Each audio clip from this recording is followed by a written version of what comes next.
is a big night in Bangor. Plenty of expectation for home supporters in the build-up to this one, a Premiership fixture 16 years in the making.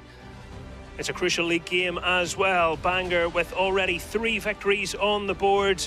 They sit 8th in the table. Linfield start the night in 4th place, 7 points behind the Glens, but some catching up to do. That man scored 2 last weekend. Well, it's Matthew Fitzpatrick. We'll be hoping to return to the score sheet tonight. There's around 2,400 fans packed into Clandyboy Park. And these are the matches taking place this weekend. Bangor against Linfield kicking things off tonight. The other 5 fixtures are 3 o'clock kickoffs tomorrow in the Sports Direct Premiership, which shapes up like this. Look at how congested it is at the top, and for Bangor, they will be ever so pleased with the start they have made. They don't want to slow down the pace now at all if they can help it. They know they will be the underdogs, not just tonight, but in many of the matches this season. The managers have been speaking to our reporter, Jana McCabe. Let's hear from them. David Healy in a moment, but first, Lee Feeney. Well, we've worked really well this week in training. We've prepared the best we could.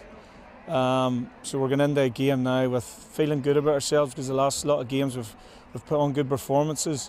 But we know this is a tough test, probably the toughest test we'll have this season. The champions coming to Bangor, so we know it's going to be tough, but we're looking forward to it. Can you talk me through your team news for tonight? Yeah, well, we've actually changed the formation a wee bit because of the way Linfield play. They like to get overloads in the wider area, so we've had to sort of change to wing backs to try and combat that. We've also played with 2-6 to help try and screen the ball into their front men, because they're really good at it, playing off Fitzpatrick and McKee of late, but no Offord's playing tonight. So listen, we've done our homework on them as well, so we're feeling good about it, but we know we'll have to put the shift in. We'll have to work really hard to get anything out of this. We've talked before about how you want big nights back in Bangor. You must be delighted that you're playing Linfield tonight. It's going to be a huge crowd. Yeah, no, this is what it's all about. We've mentioned before, wasn't long ago they were playing in the Ballymena League. There wasn't more than 100 people here at Clandyboy. Fast forward 5-6 years, you have over 2,000, near 3,000 here. So it just shows you the steps forward the club's made and the team's made, and it's fantastic for the city. A lot of good people here, a lot of people that care about the club, and I'm just delighted for them. But we need to put on a show for them to hope to come back again. Thank you for your time, Lee. David, not long to go till kick-off now. Give me your thoughts ahead of the game. Excited, looking forward to it. First and foremost, it'd be remiss of me not to congratulate Graham Bailey, Lee, his staff and everybody to do with Bangor, because I've lived in Bangor for the last 10 years. I've seen the hard work that's gone into the project, the success that they've had over the last couple of years, and it doesn't happen by accident. It happens by good people in and around it, hard work. So I'm pleased to be down here. I've also warned the players the challenges are coming down here, because I've seen Bangor so many times, but we look forward to the game. Can you talk me through your team news as well? Yeah, a couple of changes. Again, I will like to obviously put out Chris Shields misses tonight. Chris is going to miss long term, which is disappointing. I'm sure, obviously, a little bit of speculation in and around. He got injured last week against Glenavon. Now that's going to be very long term, which is hugely disappointing for myself as the manager and the staff, and the players and the supporters, but utmost to Chris and his family. So I'd like to wish him well. He's here, he's a Bangor native, and again he would have been so excited to be playing here tonight. So it's disappointing with the news that we got only recently about Chris. Does that concern you that you're missing such a big player going into a game like this? Again, long term of course it does. You want your most valuable players, your most experienced players in and around it, but in that tonight we've brought back Jamie Mulgrew, who again knows everyone, lived in Bangor all his life, understands the opportunity we have to come down here and also the challenges. So you're losing one real experienced player again out of a team for one game and bringing Jamie back, but I say long term it's disappointing to lose Chris. Said yourself, you live in Bangor, a lot of the players live in Bangor. Are you a bit nervous about how tonight goes, about if you go to the shop tomorrow, what their response will be? No, honestly, I'm excited. The response normally when I go to the shops in Bangor can be 50-50 anyway. There's a lot of Bangor supporters, Linfield supporters, Glentoran supporters, so sometimes it can be a little bit hit or miss anyway. So, but we look forward to the game, and say we look forward to welcome Bangor. Bangor have started really well. It's no surprise to me. The success that they had last year, they built on it as not only as management staff and as players, but the whole community, the club, and everybody on the round is striding at the moment. Thank you for your time, David. Great questions from Jana McCabe there, showing us a different side of the game as well. Good luck to David Healy doing his shopping.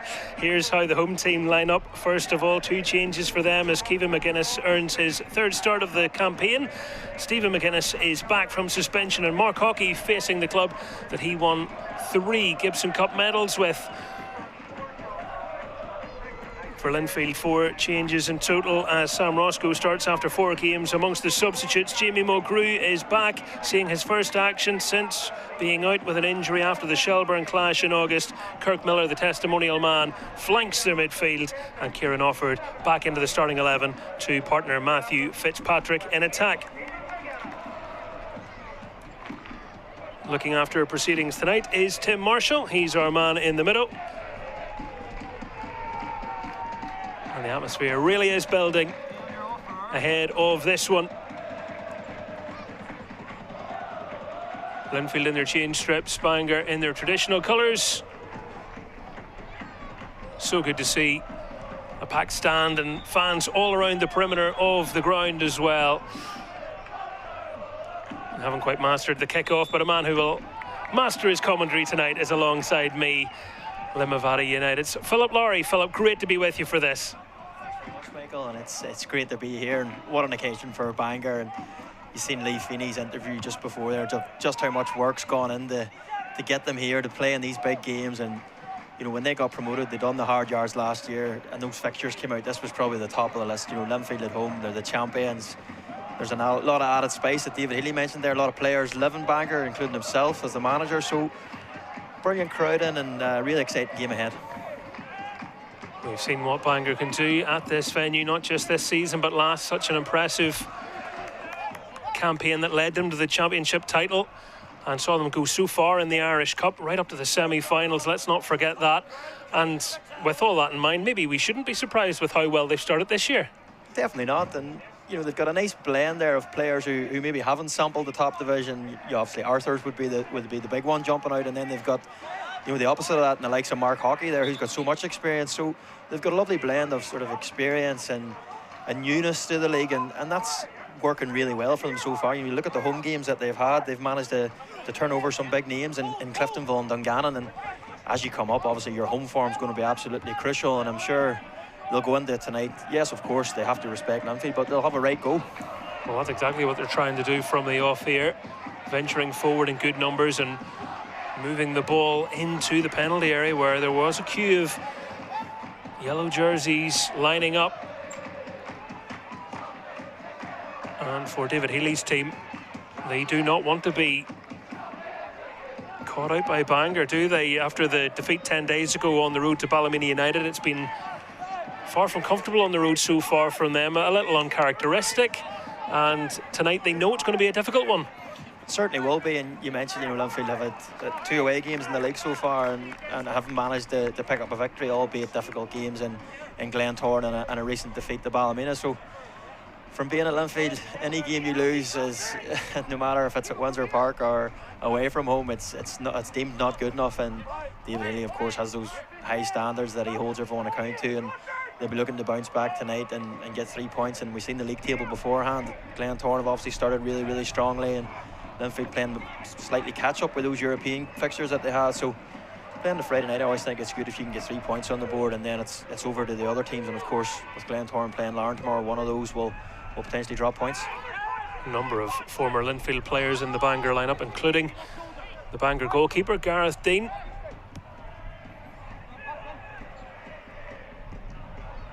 Along with that man Rhys Neal, who scored a wonderful free kick last week at Shamrock Park in a really impressive performance, a 4-1 victory, their first on their travels this season.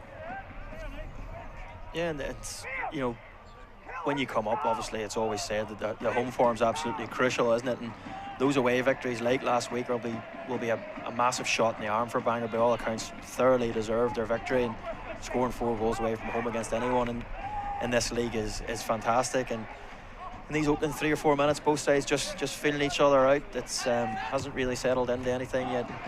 Obviously, David Healy mentioned him before the game with Shields being out. What a big blow that is for Linfield. Big personality missing from the ranks as David Healy's team managed to get themselves back in the ball, and Fitzpatrick turning it back to Roscoe, and McLean able to shrug off the challenges there. Back amongst the goals with a brace last week, and he's such an important player, isn't he? He is. He's an absolute talisman for Linfield, isn't he? He just seems to keep getting better and better. Obviously had that quite serious injury after his unbelievable year where he swept the boards with the Player of the Year awards, but you know, him scoring goals is key to this Linfield team, and this man being back in the side, the skipper Jamie Mulgrew having been out as well is another huge plus for David Healy. 39 years young, Mr. Mulgrew, still doing it, and after a little bit of time on the sidelines, what a fixture to be back for. A bit of a maybe extra motivation for this one as well, given his strong affiliation with Bangor. And even think back to the troubles that Bangor Football Club have been in, and Jamie Mulgrew helped organise a pre-season friendly in 2017 against them, and the proceeds of that went to Bangor at that point to keep the lights on. Exactly, and you know, I think it's a club he holds really close to his heart, being from the area, and it'll be a really proud night for himself and his family, leading out the Blues against Bangor back in the big time. Searching ball into the centre, and Mark Hockey, as we've seen throughout his career, taking charge of the penalty area, heading away. 8 seasons with Linfield, a time in which they won 4 league titles. He collected 3 winners' medals. One of those seasons, unfortunately, was blighted by injury, but someone that Linfield fans will need no introduction to, and he also got his first goal for Bangor last weekend, so someone they'll need to watch out at the other end of the pitch as well. Certainly, and that's something Mark Hockey's always had throughout his career. He's always been a threat in the opposition's box, and just seeing Bangor just dropping into shape, Linfield happy to keep possession and probe for that opening. Yeah, he got 30 goals for Linfield. That's not bad for a centre half. It's not bad for a centre half that wasn't on set pieces or penalties. McLean looking into the middle, Fitzpatrick flinging a toe at it but not quite able to get it, and brought out from the back by Stephen McGuinness, former Cliftonville man whose loan was made permanent. Showing a settled start to the game for the home team. They don't want to rush out, and understandably so. They're going to set their own rhythm if they can help it. Yeah, Bangor happy to try and play through the third, which was really encouraging to see. Attempted ball forward there, just cut out by Roscoe, but they look like they're going to try and play through Linfield, which is really encouraging. Well, nearly got the bounce of the ball there as they tried to force their way through. Kevin McGuinness just not quite able to make it through there. Interesting, isn't it, that Linfield have brought Roscoe back in? You probably imagine that's to do with the threat of the Arthurs, the physicality that he brings. We're just looking at him in our shot there now. He's an imposing figure, and he's a player, being honest. When I was at Crusaders, he was one I always hoped we would potentially, manage to lure to Seaview. And I think there was conversations maybe as we see a clash of heads here, but it never transpired. And I think he's been with Bangor, hasn't he, since the Ballymena league days, which is incredible, and fair play to him. He looks right at home in the top league, as we see. That looks an awful clash of heads between Fitzpatrick and the defender there. McGuinness, is it? Both just requiring a bit of attention here, and both setting up, which is encouraging. Yeah, they'll get every bit of attention and care given to them here, but you can expect lots of honest challenges in a match like this, I think it's fair to say. Good to see both players getting back on their feet, and hopefully both are able to continue. There is the golden child. What a man he is. He's a character. I actually done my B licence with Lee a couple of summers ago, and he just had the whole course on strings. He's a fantastic character, unbelievable lad, and what a job he's done at Bangor, and it's just great to see them, and great for the area of Bangor that they have a team now back in the top division. Yeah, mischievous personality, but you just have to look at the achievements that they have had under his stewardship to know that he has serious credentials as well in the dugout. His team defending at the moment here as Linfield try and work the ball into the box, but switch it to East. Looking for a run at the back post, which wasn't quite there. Now Kirk Miller. And that'll be a really fun battle to watch throughout the night. Rhys Neal, who is an accomplished fullback, he'll have his work cut out for him. Definitely, any fullback in this league would against Kirk Miller, but Neal's a really strong one-on-one defender. That's his bread and butter. Likes to get really, really tight, and if he just having a bit of sustained pressure in the Bangor goal for the first time. Harry Lynch, who a few weeks ago decided to go to the same barbers as Rhys Neal. Dynamic duo of sorts, trying to ride this wave of pressure, able to look around and see what's there. Cushney, it's not the area of the pitch he wants to be on, and he's been forced out. Didn't have as much time as he hoped for. No, certainly not. It was good pressure from Fitzpatrick, but Cushney there probably should have done just exactly what he done just now and just put it in the channel and try and get his team up the pitch. And Linfield have just started to gain the upper hand, you would have to say, in this opening 9 minutes now. They've just established a good possession, and Bangor, as we said, happy to just drop into a shape and press Linfield as they approach up the pitch, and happy, as we said, to let Ben Hall and Roscoe have the ball, which is, as you probably would do, it's 70-80 yards from your own goal, and obviously then when they nick it, they'll probably try and counter-attack with the likes of Arthurs and Cushney. We mentioned players that were on the Bangor team that had been at Linfield. Sean Brown, of course, had been at Bangor, had a good spell at the club. We've seen him flourish, in particular this season. Most definitely, and I covered the game a few weeks ago against Glentoran. I thought Sean Brown was Linfield's best player on the evening. He had an outstanding game, and as a player, it's probably gone under the radar. When he signed for Larne, I don't think Linfield fans probably thought he would have the impact that he has gone on to have, but he's been an outstanding find for David Healy and his team.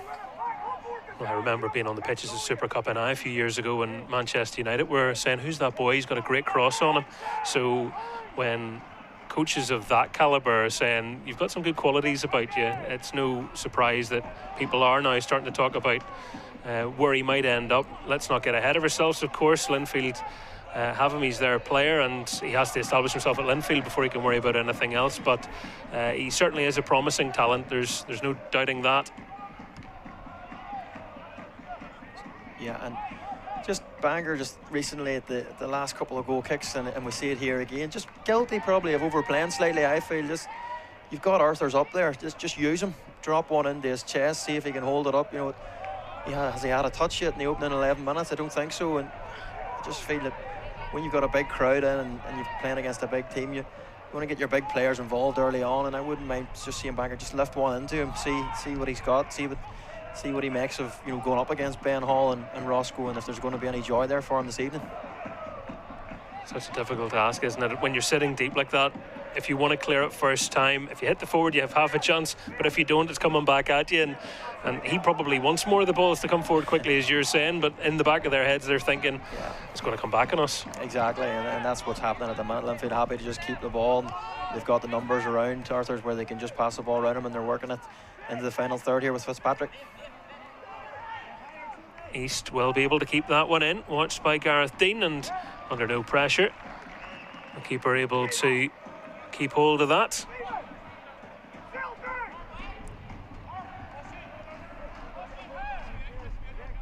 Lynch looking up the line to see what movement is there ahead of him and hoisting it forwards. Mulgrew nipping in and winning the ball. Uni's getting the decision there. You can see Lee Feeney in front of us already, getting in touch with his defenders really, and making sure they understand what their jobs are. As we see the foul, it's Cushney, isn't it? Just goes into the back of East. Lee Feeney back in the dugout tonight after a little suspension. I dare say it mightn't be his last this season. But that's what you want from your manager, isn't it? You want your manager to wear his heart in his sleeve, and they always shout for every ball, and that encourages the players. But this opening 13 minutes, we haven't really had any opportunities. Just the big crowd that's in haven't really had anything to shout about. But that'll be encouraging for Bangor. I think when you've got a big team coming to town, and you've got a game plan that you work on all week, the last thing you want is to give the opposition an early goal, and then suddenly you have to change everything early on. So it's an encouraging start for Bangor so far. That will be what Lee Feeney's hoping for. Try and keep the visitors nice and quiet. And one of the criticisms of Linfield is at times when teams do sit deep, Linfield can struggle to break them down a little bit. So how will that play into this picture, as we saw a little bit of a nervy clearance, but it panned out, and Linfield now looking in behind, and it's Fitzpatrick. He has time to settle himself, and it's a fine finish. And that's how Linfield break you down. He's chirping back at some fans who might have had something to say to him moments ago, but less than 15 minutes on the clock, and it's Linfield who have the breakthrough. It's brilliant from Fitzpatrick. Ball breaks kind of innocuously in midfield. I think it was Jamie Mulgrew who played the pass, and Fitzpatrick just found himself in oceans of space. You can see it's a really poor touch from Devlin. Baird does well to recycle it, and Reece Neal's got his hands up for offside. I don't think he was on that occasion. Probably not the greatest first touch from Fitzpatrick, but he had the time and space to compose himself and rifled it past Gareth Dean and puts Linfield 1-0 up. Really good composure from Fitzpatrick. The vision of Mulgrew. And Bangor might be thinking about a different game plan now. Look at the yellow jerseys pouring into the centre as they try and fling the ball into the box. And in many ways now, game on. Certainly is. And we mentioned Bangor now. Obviously, we'll have to come out and go at Linfield, and we're seeing them. This is the first time they've really been in Linfield's final third since the opening of the game, and the first time they've managed to get Arthurs involved. Hasn't been cleared yet. Kushney couldn't get it under his control, and in the end it's easy stuff for Chris Jones, who'll just try and take a little bit of the sting out of Bangor's immediate response. And that's what Bangor have got to do. They've got to ask the question. And I think Bangor were appealing for penalty. Look, to be fair, it looks like Baird goes to play the ball there and completely misses it and catches the man. But whether or not Tim Marshall thought the ball was already on its way through to Chris Johns. But that's what I would really like to see more from a Bangor perspective, is asking the question, getting Arthurs involved at every possibility. Reece Neal was looking in front, and lots of Linfield players back in marking, so wasn't a lot of space there. Ended up being pushed all the way back to Dean, and we know Alford will chase and chase and chase. McInnes able to get it to a win. Devlin to Lynch, and now to Liam Hassan. Celebrated his 250th career appearance last Friday, Liam Hassan. Fantastic milestone for him to reach, the 24-year-old. Has become a really important figure in Bangor's midfield. Managed to keep themselves on side here. Options in the centre. Arthurs is claiming the corner. He's got the decision. Slightly more direct, wasn't it, from Bangor on that occasion? A couple of passes and ball into the channel for the big man. Does what he does, holds the ball up, gets his team a corner, and it's a chance now, as we mentioned, to get Mark Hockey up into the box. Arthurs is there. They've got one or two other big lads, and they'll be hoping for a good delivery. Hockey with number 4 on his back. Lingering.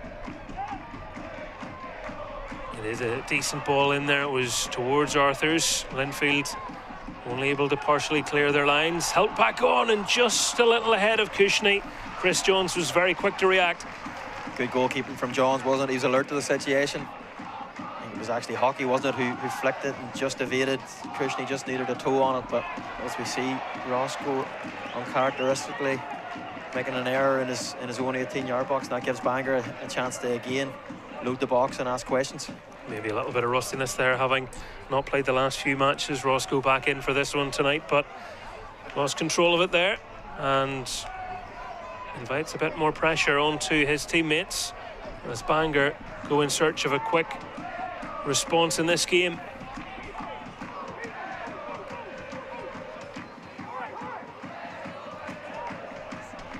Throw in taken short. McGuinness. It was a routine that seemed to catch Linfield on the hop. They were not quick out at all there to stop the cross. And now they have a corner to contend with. That was actually a lovely training ground routine from Bangor. McGuinness just came from nowhere, wasn't tracked. It was actually a delicious ball across the 6-yard box, just asking to be buried, but nobody in a Bangor shirt getting across the front.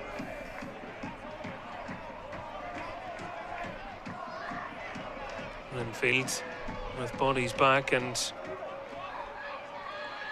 Bangor hoisting it into the centre. Johns able to parry, and there goes Mulgrew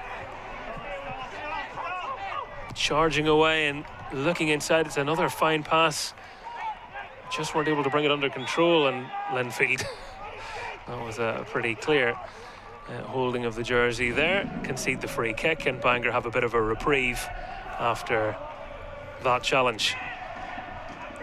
Yeah, it was a bit of a tangle of legs, but it was actually a great ball from Mulgrew again. He broke down the left hand side, and a better touch from, it was Fitzpatrick, wasn't it, who just got away from him. But that's the threat that Linfield always carry with the front two that they have on the midfield runners.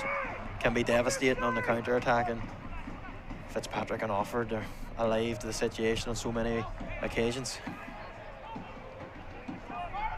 Just points to the evergreen quality of Jimmy Mulgrew. Gets his head up, looks for the pass. He's already created the goal, and midfielders that can look forwards and play good passes are so important, as you know better than most. Oh, definitely. And look, Jamie's, he's 39 now, as you mentioned there, and when you're playing on a team like Linfield with that calibre of players around you, you can just do enough, and that's exactly what he does. He's always an 8, 9 out of 10, always just keeps it really simple, keeps it basic, just does the basics incredibly well, and that's why he stayed at the top for so long. He's always gives 100% no matter how he's playing on the ball. He's an example to any young player of what it takes to stay at the top for a long time. It's good play there initially from Tiernan Mulvena, fighting away to get his team back on the ball, but the cross in the end not amounting to anything. Well, you can probably hear Leaf in his words there. Be patient, be braver, in case you missed them. He's trying to put the faith in his players. They are creating little half chances, aren't they? There are openings for them. They are, and I think, as the viewers probably heard there, I think Lee's just asking his team to be that little bit braver, to maybe take the ball in the tight areas under pressure and try and make things happen.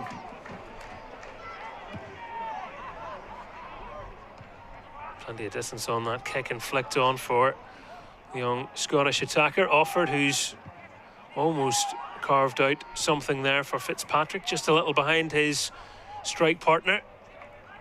Mulgrew screening the ball and allowing his team to retain possession as Roscoe looks to East. And Bangor just being moved left to right.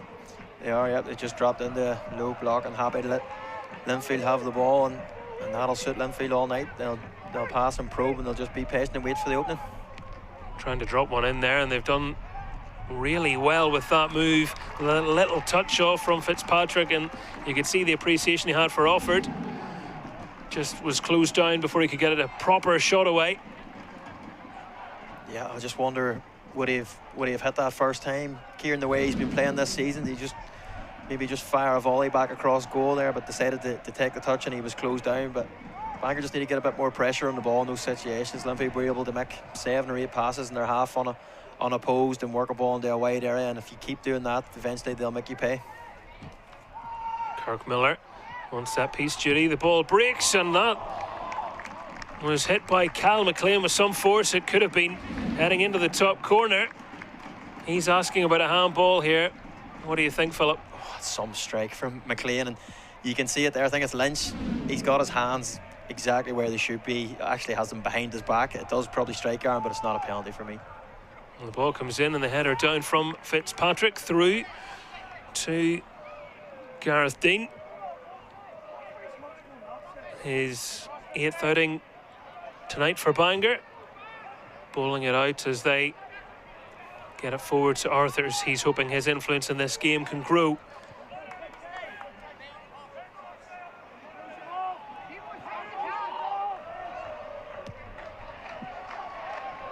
Hockey does really well with that pass. Move just breaking down in the end. They're producing some nice moves. They want to make sure they get this one right. The bounce of the ball causing a little bit of trouble there, and that's where Rhys Neal's pace came in, but he only was able to hook it to Offord, who couldn't get the required purchase on his strike. It was a let off for Bangor there. It was a bit of indecision, wasn't it, in the defence between Hockey and Neal, and ended up being a rushed clearance, and Offord doesn't make them pay on this occasion. Yeah, there's not too many defenders that fancy a race with Kieran Offord, is there really? No, and understandably so, with the pace he's got. But just on that last passage of play again, Bangor doing really well in terms of playing out between Hockey and Neal, but it's the next pass. I'm looking at their midfield, and Devlin and Hassan and Mulvena, they've not been able to progress that next pass through the midfield, whether that's through lack of movement or a lack of trust to actually just fire the ball in. And I think that's what Lee Feeney's been shouting, just to play the ball in. I think they've got the numbers there to keep the ball. It's probably just coming from a confidence thing, just big crowd in, playing the champions. And last year in the championship, they probably just fire the ball in without even looking, but all of a sudden, if there's added pressure and a lack of confidence, then as a back four or as a midfielder, you're maybe more reluctant to take the ball. Miller.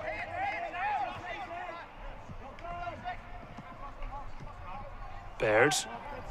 Little breakdown in communication there. Maybe still getting to know one or two around him. The recent signing arrived on deadline day, didn't he, from Glenavon? Isaac Bairds.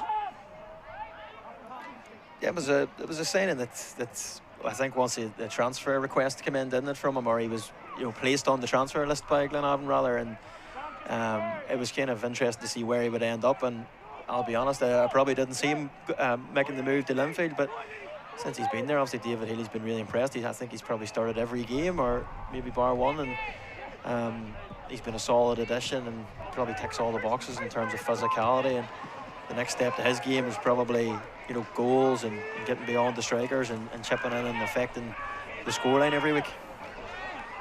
And after such a long time out through injury as well, it's a real vote of confidence for his abilities for David Healy to go and acquire him. Another blow for Glenavon, what has been a difficult season for them so far. Linfield leading here by 1-0, thanks to the man chasing down the ball, Matthew Fitzpatrick. He'll turn that over and try and get back in the centre as well. Bangor can certainly not afford to concede another goal at this stage in the game.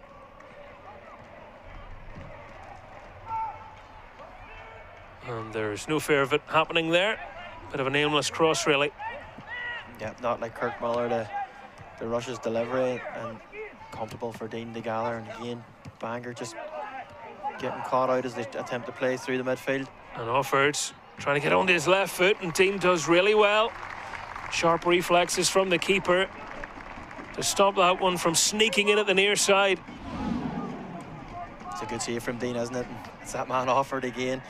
Obviously didn't start the game last week, and he looks really, really hungry tonight to pick off where he's left at the beginning of this season. He's been on absolute flames, and such an exciting player to watch. You're far from the finished article, but I think that's what makes him brilliant in a way, in that he turns in areas where he maybe shouldn't, as we see the delivery.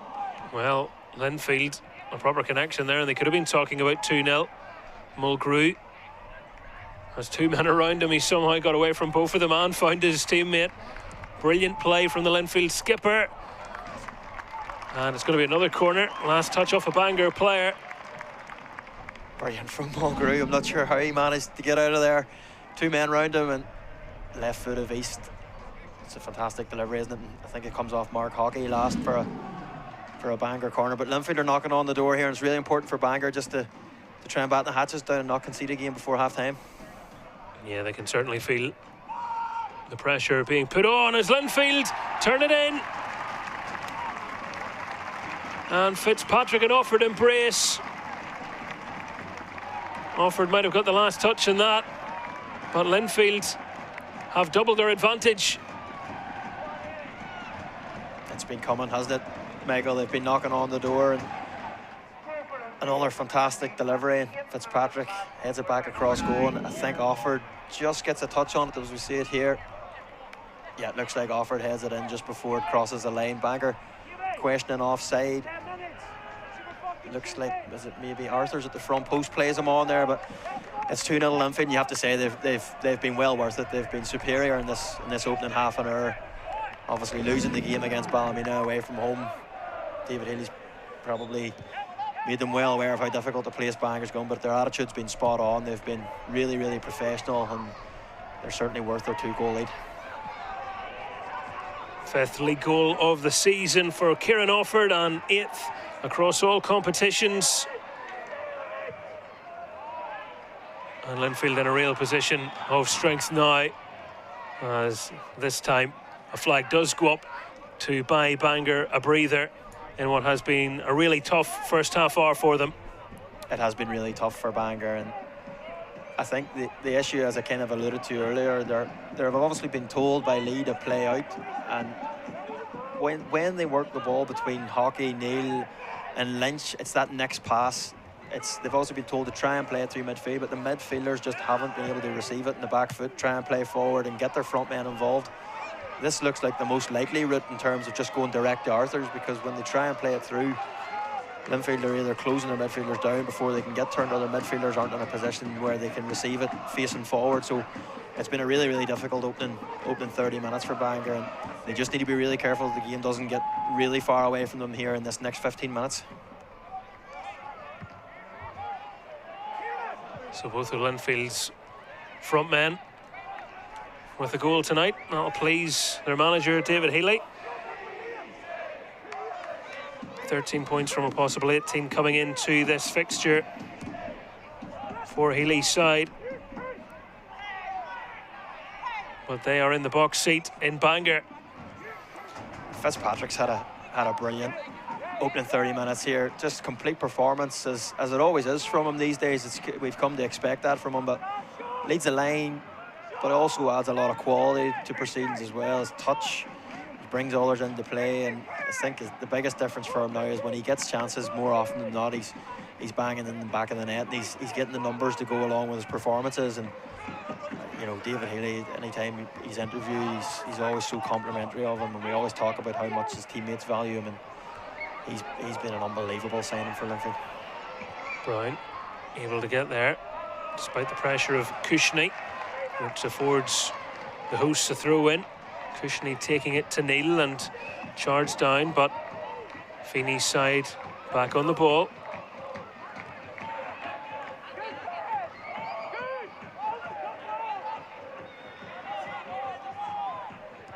Linfield's midfield have been able to take up all the right positions, haven't they? They've not given them too much joy, Bangor. Yeah, they're shutting them down at every opportunity, and as we see, Arthur's going for the header, but you rightly mentioned they're getting right in their faces. But I do think Bangor can still be braver there. You know, young Devlin had taken that ball on the back foot. It was on to play forward, but just chose the option to go back and took the safe option. Hockey winding up a big boot to launch it clear.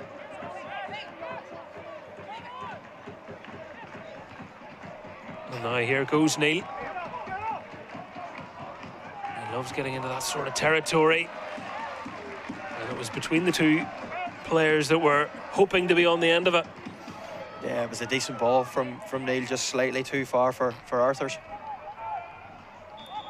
Flags up on that far side. And Fitzpatrick, and that's something that him and Offord, they both can do it equally as well. They can both run channels, so it's not as if it's a big man, little man partnership where Fitzpatrick does all the heading and the dirty work. They're both adept at doing things equally as well, and they look like they've struck up a really, really good partnership in this opening quarter of the season, should we say yet? Or probably slightly before the quarter away mark, but with Europe and stuff, as we see Offord getting the wrong side of Hockey here. Hockey able to get his body in the way, but Offord showing his determination to get on the ball, and he might have felt that there wasn't much of an advantage given to him there, but no free kick forthcoming. I think those ones always anger the refs because they play the advantage and then the player goes and kicks it out of play, and there's very little Tim Marshall can do there. That's very measured of you to not jump on that opportunity. I think they get enough stick for everybody else. I don't need to join in. Launched forwards from the back by Oisin Devlin on this latest loan spell. Went back to Institute on loan, of course, after signing for Larne, then had time at Ballymena United, now with Bangor. Still only 18 years of age. He's played quite a bit of senior football already.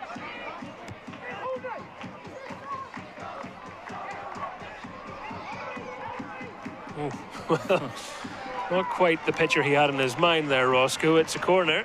Yeah, it was a bit rash, I think is probably the word to describe that. It was just an old-fashioned kind of swipe at the ball and got it all wrong. And that's a couple of, as you say, he's been out of the team, hasn't he? And yeah, it can take a couple of games to get you back the match sharpness, and certainly benefited Bangor in that occasion. They have another chance to get a delivery into the Linfield box.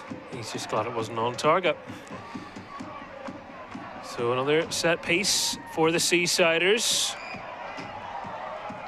It's going to be yet another corner for them there. It just wouldn't quite break for Devlin. I think everyone behind the goal for a moment was holding their breath to see, could he get a strike away there? It's a better delivery in this time. Cleared as far as offered. He was waiting for the cavalry to arrive. Didn't get the first pass right, but in a way it's worked out for them. You look at the numbers they have here. He's calling for the ball back. Miller instead goes into the centre. That's a really brave bit of defending. Superb from Hassan, I think Hassan, it is indeed. Yeah, he got in there. Excellent work from him. That is unbelievable defending from Liam Hassan. He's just saved an absolute certain goal. Unbelievable. Brave, puts his head in there. Looked for all the world that Fitzpatrick was just going to knock that into the back of the net, and that could be absolutely vital for Bangor. We mentioned they need to try and keep it at a maximum of two goals before half time. Well, the ball arrives. Bit of deja vu here for McLean. Just didn't sit for him. He's decided to float one in, and onto the top of the goal it goes. You wouldn't put it past him for that to nestle into the net. As you said there, it was a bit deja vu, wasn't it? It looked like he was just going to swing the left at it exactly like he did 10 minutes previously, but just didn't sit for him. And just Gareth Dean glad to see that one glide over the crossbar.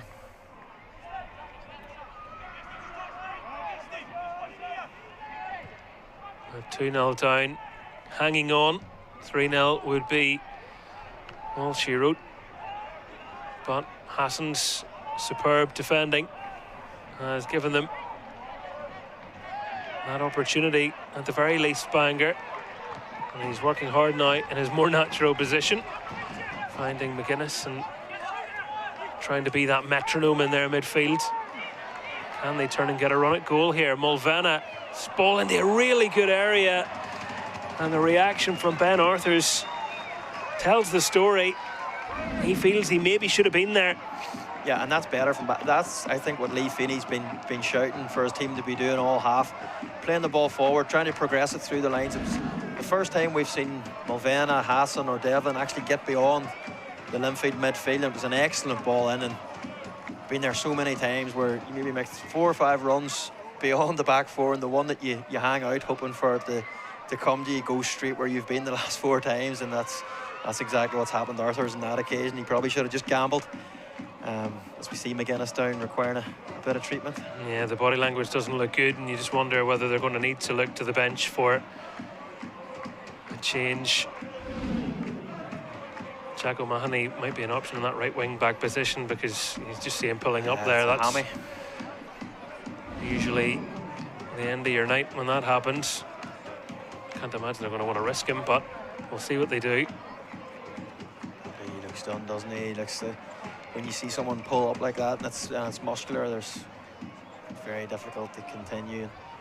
Yeah, he doesn't look comfortable there at all. He'll probably force Lee Finney into a change. Just wonder whether he'll shuffle the shape or not. But that passage of play will encourage him. I think, as we said, that's what he's been shouting all half for his team to do. Be that wee bit braver and take the risk, and you'll get your reward.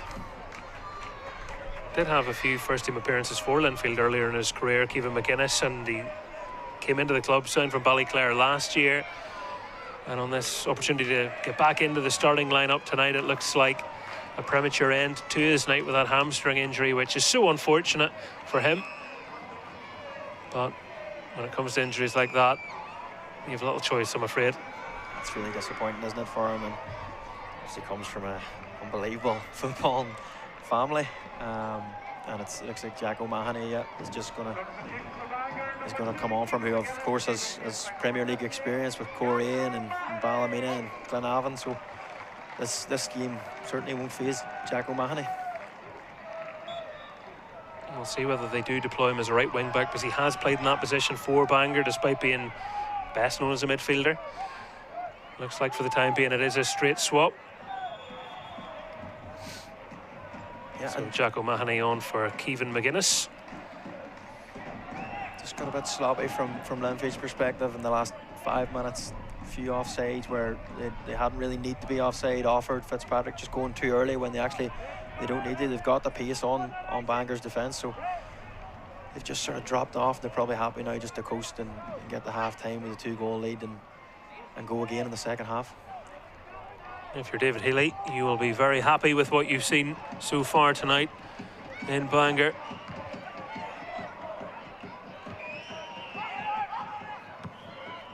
And with such a competitive start to the league season and so much being said about title talks already, I mean, were we always this bad for it, Philip? Or, or is this more of a recent development? What do you think? I think it's probably just with the investment, the full-time teams now. Because the big teams now basically are not guaranteed, but they all need to have 3 victories against the bottom 6 basically, and then it comes down to the games against each other. I think that's the way managers probably have to look at it. You've got to win virtually all those games against what would be the kind of bottom 6 that you would think. So it's so important. Any slip up can cost you dearly with the form of some of the top teams now and the runs they can go on. So David Healy knows that better than anyone, of course. And after that defeat to Ballymena, they'll be looking now to string a run of 7, 8, 9 victories back to back and try and get back on the coattails of Glentoran. 6 Gibson Cups for David Healy. The defending champions having to play catch up because they've had a few postponements. Another one to add to that as well with the Larne game. That'll need to be rearranged.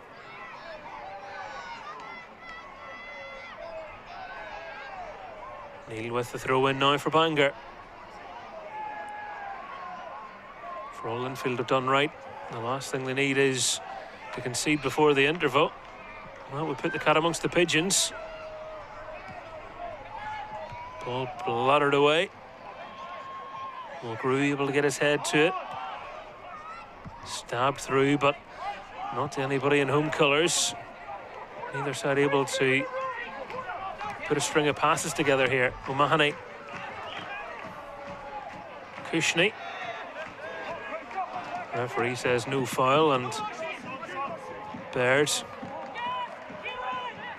Such an awkward player to play against. Always manages to get a foot in. The referee had a little think about that and has landed on a free kick to Linfield after a moment of pondering.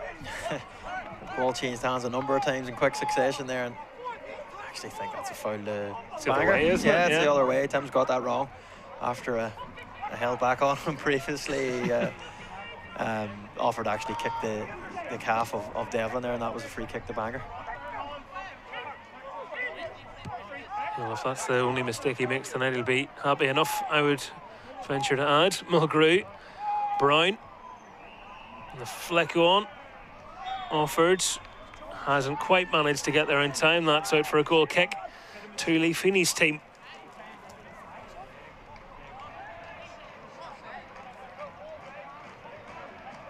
Bangor have rearranged games as well. Their game against Carrick Rangers originally for the 1st of November is now going to be a Friday night match at the end of October on the 31st. And their away game against Carrick Rangers, which was abandoned, we're still waiting on a new date for that, but we now know it's going to be replayed in full. Yeah, I was wondering what would happen with that game, and obviously the safety and of Paul Heatley is paramount. But from a Bangor perspective, being in control of that game, obviously they'll be slightly disappointed that they'll now have to replay the full game, having been 1-0 up. But it's probably the most sensible and logical decision. And the main thing, of course, is the mate Paul Heatley is well, and he's on the mend. Well, when you look at what is done in other games when they're abandoned, Blackburn and Ipswich had only 10 minutes left in that match, and it's going to be replayed in full as well. Something you don't really see here in the UK is them going, right, we'll play the last 10 minutes of a match. Yeah, it's strange, isn't it? How they come to those decisions, but I'm glad it's not me, that's all I would say. Yeah, this is an opportunity for Bangor, and they probably haven't got the pressure on Chris John's goal that they would have wanted. Has he had a save to make? I don't think so in this opening half. So it's a chance to load the box again, and hopefully one drops them.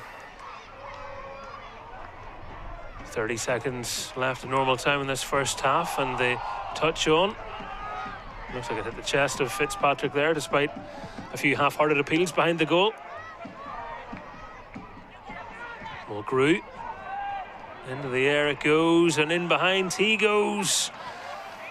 Keeper does well to get there ahead of Offord. The bounce just favouring the goalie over the forward. Look, for a second like Offord was going to get that, but Gareth Dean used distances and got out to claim the ball. Yeah, different kind of bounce, and you can feel and look very silly there, but Gareth Dean had the measurements right. 3 minutes added on here at the end of this first half. Linfield in a very strong position. Goals from Fitzpatrick and Offord, giving them the 2-goal advantage with 2.5 minutes left of this first half. Just a bit of inexperience on that occasion from Devlin. Fitzpatrick had his back, the goal wasn't going anywhere, and fouls him and just relieves the pressure, and Linfield obviously just managed the game out now, you would imagine, until the half-time whistle. Jones. Well, from keeper to keeper there. Dean will try and get it forwards faster.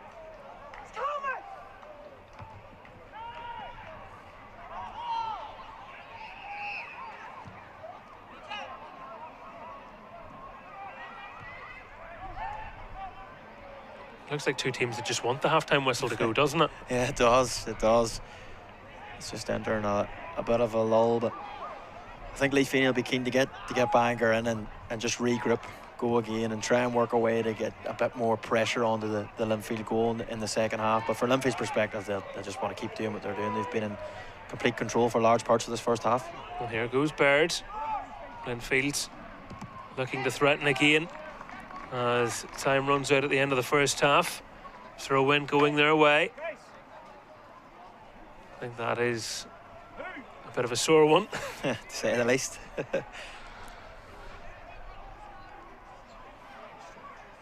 Very sporting of Tim Marshall just to point and say, give the man a minute. Yeah. So Mahoney, isn't it, the substitute? Yeah. So into the final minute of time added on in this first half. McLean. Lovely footwork from him, and it's a cracking cross in as well.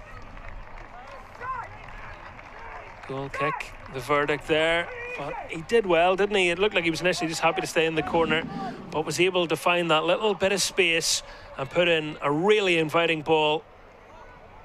It was excellent work, wasn't it, from McLean on his so-called weaker right foot, just dug a cross out, and probably not aggressive enough from Bangor's perspective there. Can't allow the cross to come in the box, and they get off the hook as it just evaded Offord. Lynch was on the sprint, but not able to find any of his teammates, and we're heading towards the end of this first half.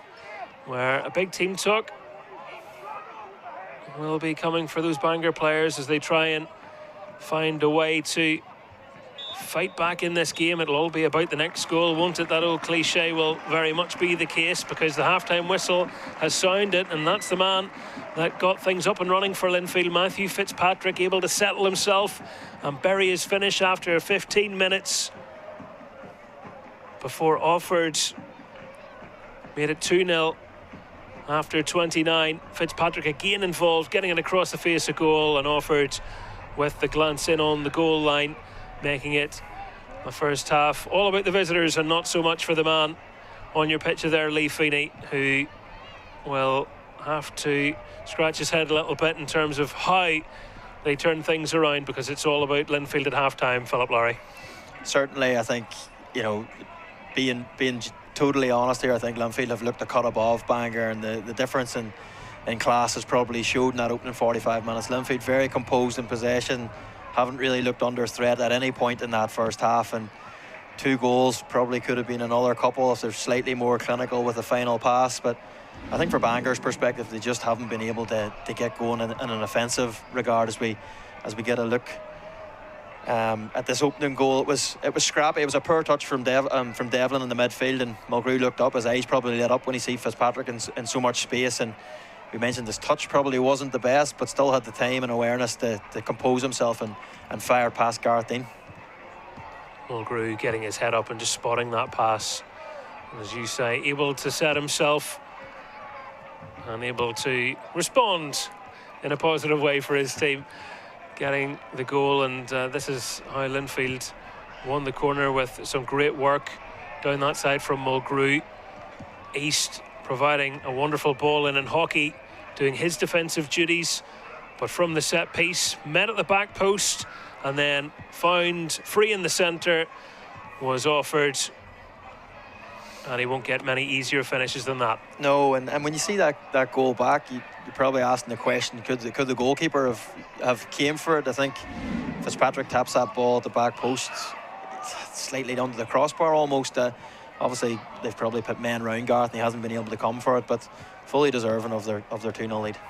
It is the 130th league meeting between the sides. Linfield have won 95 of those. They are in a very good position at half-time at Clandyboy Park. The score here is Bangor 0, Linfield 2.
Welcome back to the second half, where, as you can see, changes are being made by Bangor as they bring on Lewis Francis and Jay Boyd for this second 45 minutes and try and overturn the 2-goal deficit that they are facing. Kevin McGuinness and Ben Cushney, the players making way. Linfield unchanged from the side that started the game. And a reminder, Bangor had made one change during the first half as well, as Stephen McGuinness, the player coming off, Kevin McGuinness, came off earlier for Jack O'Mahony. Trying to get a shot away first thing. Almost an immediate impact there for Boyd. Yeah, and that's something that we mentioned so many times in the first half around trying to get Arthurs involved, and obviously Lee's decided to give him a partner up there now in Jay Boyd, and straight away ball goes up, breaks, strike, all of a sudden you have a corner and you're able to get a bit of pressure on the goal. Now they have a corner kick. Linfield defending this as the set piece comes in, and the header off target, but an early opportunity to see what Francis could potentially do. He is a tall boy, centre half, has got under his fair share of corners and did so there, just couldn't cause any problems for Chris Johns. No, that's an encouraging start for Bangor. That's exactly what Lee Feeney would have wanted, and he's just rolling the dice, isn't he? He's pitting two big guys up front there in Boyd and Arthurs now, and Jay Boyd's a player I know very well from being at Crusaders with him, local lad to there obviously, but I think the time had come for Jay to move on and try and establish himself somewhere else. He'd a number of opportunities at Crusaders and kind of in and out, and didn't really ever look that he had it in him to go and nail down that number 9 position that probably was available, to be honest, whenever Adam Leckie and obviously Jordan Owens moving on. But it's a fresh start for him, and super club to be at in terms of Bangor, as we've seen tonight. Big crowd, and Lee Feeney's the type of manager that'll give him the confidence. We see him chasing the lost cause there and getting a side of throw, and that's really encouraging for them. And he's a fantastic young lad, and I wish him all the best there. He deserves success because he does work so hard. Set up a couple of goals on his debut at Shamrock Park last Friday as well. Joined on a 2-year deal. Heading into the penalty area to see if he can get on the end of something here. Neil. Hassan. Hockey got the shot off.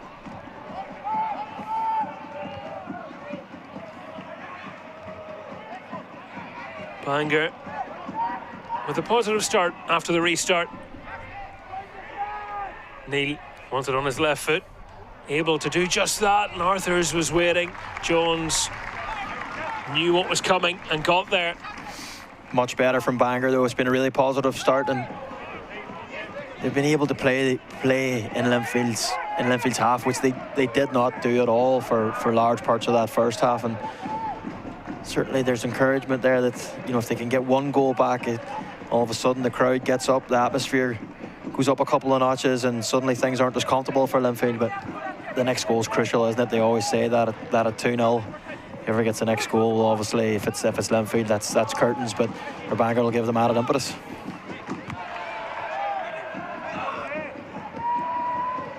On it again here, the home side. Hassan not giving up the fight, and he's got the free kick, much to Linfield's surprise. He's probably been the pick of Bangor's players. Liam Hassan, seen that vital clearance he made, and that's really combative play, and you can see from Ben Hall's face what he made of that decision. Total and utter disbelief, I think, on his behalf. Central position for Bangor. It's always think in these areas it's really difficult, isn't it, to get the angle. Sometimes you've got to change the angle, whether that's shifting it to the side or coming up with something where you can get into a wide area to cross it. You've really got to technically be very proficient to get that to the back post and avoid the keeper coming out. Well, Mulvena was looking to try and dink it in towards the space that Devlin was occupying. Linfield give possession away, and now in behind they go. It's a chance for Boyd. And he got his bearings wrong. I think he was trying to lift that in for Arthurs, but off balance. Didn't get the pass he was hoping for. Oh, I'd be really disappointed with that. Boyd, it was an excellent run into the channel. You can see from his reaction there. Brilliant opportunity just to slide it across. I think it was Arthurs had made the run to the back post, but just got it all wrong on his weaker left foot. But it's encouraging for Bangor. You know, they had no situations like that in the first half where they went unopposed into the Linfield box, and a bit more composure there from Jay, and they might have got a goal. Well, how long David Healy leaves it before he looks to address that? Maybe it'll just rectify itself with a word or two amongst teammates, but he won't be pleased to see them under the cosh a bit more at the start of this half. He doesn't want them dropping off, that goes without saying. Yeah, and Bangor just being a bit more aggressive. I think that's one thing in the first half, that you're playing the champions at home. Like, was there a tackle in the first half where sometimes you just need to go and empty someone, as they say in the agricultural terms, and get the crowd behind you and get people up off their seat and get a bit of enthusiasm, but it just hasn't happened for that way. But certainly in the start of the second half, they've done that. They've got about Linfield and they've made it a bit more difficult for them, but that's what they've got to do. They've got to knock Linfield off their stride. If you stand off good players, no matter who they are, they'll hurt you, and especially if you stand off the likes of Offord, Fitzpatrick, McLean, you're asking for trouble. It's a fine ball in from Cal McLean and Offord. Dribbling it across. Linfield players queuing up. Offord has got the free kick. Harry Lynch is pleading his innocence, but it's not going to change the mind of our match official. No, I think it's a free kick, isn't it? It's what Offord does so well, twisting and turning, and we mentioned in the first half, that's what makes him so good to watch. He's just entirely raw, and I think David Healy spoke about that he's still got a lot to learn in terms of the hold-up play and the bringing others into the game and knowing when to set it and when to turn and all that goes with being a centre forward. But for now, he's amazing to watch. You could watch him all day, the way he's just so positive every time the ball goes near him. Yeah, he's like a ball of energy. His teammates feed off that. A free kick always sailing over.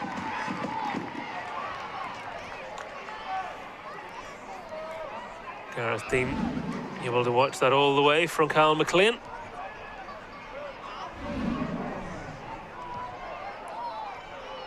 But a better spell in the game for the home team. They know Linfield will continue to threaten. Linfield know the importance of the next goal in this match, as they look to close the gap to 4 points between themselves and the league leaders Glentoran. They will go level with Coleraine. 7 games played, 16 points if they do secure a victory here. But of course, all the other sides playing again tomorrow. Wonder which game David Healy will take in tomorrow. He's got plenty of options. It's a big game, isn't it? Glentoran and Larne. Larne have been pretty resurgent under Gary Haver, and he's steadied the ship as he so often does there. And that'll certainly be a crunch match tomorrow. It'll be good to see where if Glentoran can follow up a fantastic result where they thoroughly deserved to beat Coleraine last week. Neil with the throw in. And you don't have to just choose one game. That's what's great about Sports Sound tomorrow. Radio Ulster on air from 2 o'clock. All games kicking off at 3. We'll keep you right. BBC Radio Ulster, BBC Sounds, for all the twists and turns in the Premiership. And our featured championship game as well that we'll bring you. More on that tomorrow. Let's follow play here as Bangor. Again with Hassan. Linfield. Fitzpatrick was wise there not to overcommit in the challenge. They put the pressure on. Stopped the Seasiders producing a better cross in. And it'll go all the way back to the home keeper. He'll send it forwards again. You can see the response that Lee Feeney's got from his team. Certainly be delighted. It's been night and day from the first half. Playing with a lot more energy, a lot more aggression, chasing lost causes, trying to make things happen. And sometimes that's all it takes. We mentioned that we see that, a quick throw in from Devlin. It's not the most accurate, but it asks the question to Ben Hall. He pits it out 20 yards further up the pitch. All of a sudden you can get an entry into the box. Something falls for you and it's in the back of the net. Unsurprisingly, Linfield post a good record against Bangor in the last 14 meetings between the clubs in all competitions. Linfield have won 12 of those. The other 2 ended in draws.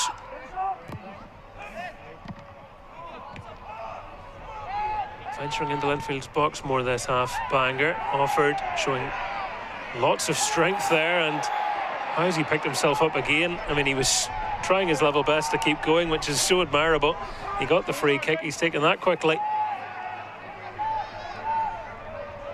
It's like he's on a trampoline. Every time he hits the ground, he just springs back up again.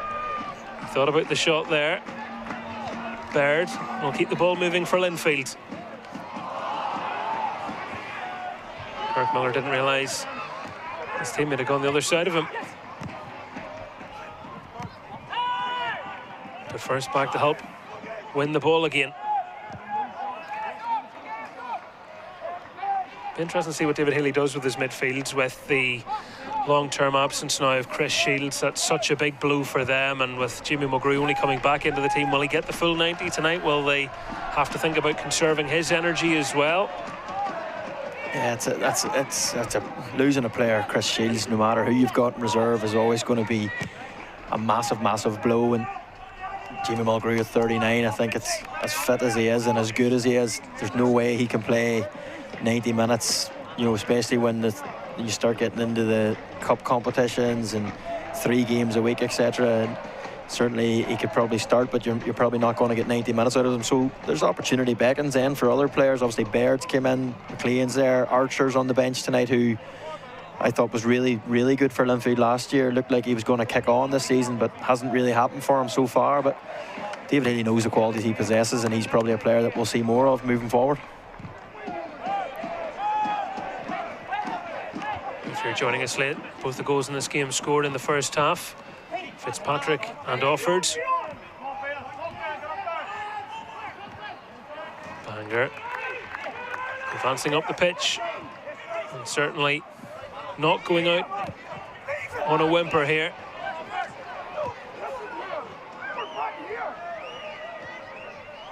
Lee Feeney, as animated as he was in the first minute, keeping on top of his players, as you would expect.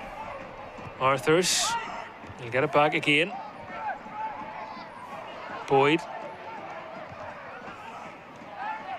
Well, floating around in there, it mightn't be the prettiest, but it's causing Linfield issues. And Mulgrew has the ball stolen off of him. This is much better from Bangor, and again it's Hassan putting the ball in, and he was looking for Boyd, who just couldn't reach it. Certainly much better from Bangor, as you said, Michael. And again, it's not precise, but it's effective. It's getting the ball up to their talisman, Arthurs. Things will happen. We know when he gets the ball in those areas, he's a handful. And they're getting bodies. They're getting bodies forward. We heard Lee Feeney before the match saying that he was going to play with 2 number 6s to try and combat the threat of Fitzpatrick and Offord. But one of those now is releasing a bit more, and Devlin's kind of patrolling, but Mulvena and Hassan are certainly pushing forward a lot more, and it's been more impressive from Bangor in the second half. They've been in the Linfield 18-yard box more already in this opening 12 minutes than they have been in the opening 45. 26 goals last season for Ben Arthurs, 156 in total for Bangor.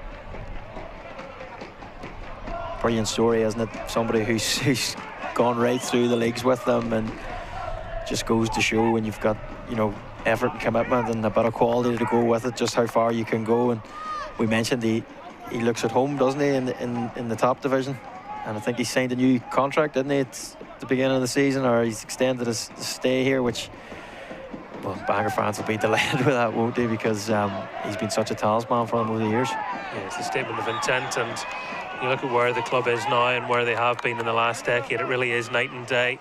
So much hard work has gone into resurrecting this club, which so nearly went out of existence. It did, and probably show my age, but I can remember playing at Bangor against Marty Quinn's team, actually. Very tough place to go. It was a grass pitch, obviously, then as well, and they obviously, as you said, went to the brink almost. And to see them back now and just look around and at the crowd that's there, and these regional clubs outside of Belfast, the potential in all of them is huge, and Bangor are no different. They're sending the ball forwards. It's Arthurs on the end of it. Always a difficult one to really generate the power that you need there, but got it on target.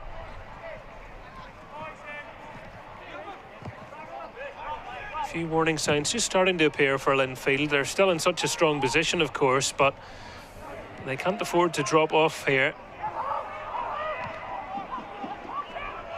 And any lapse in concentration could well be punished. No, Linfield certainly haven't had as much control as they had in the first half for large parts of that.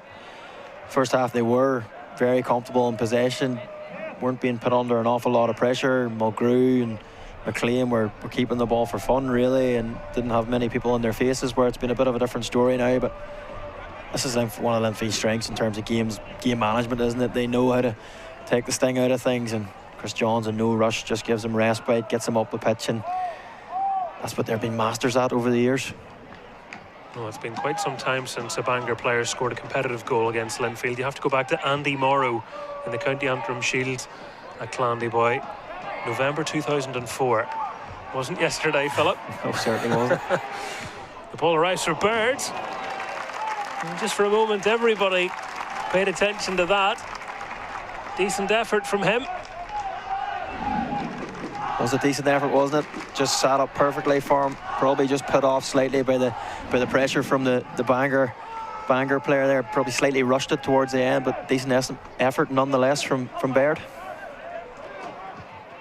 You mentioned it earlier. Goals not particularly a big part of his game. Something he's looking to add, and he looked like a confident man there as he took that one on. Oh, nonchalant little flick from Arthurs.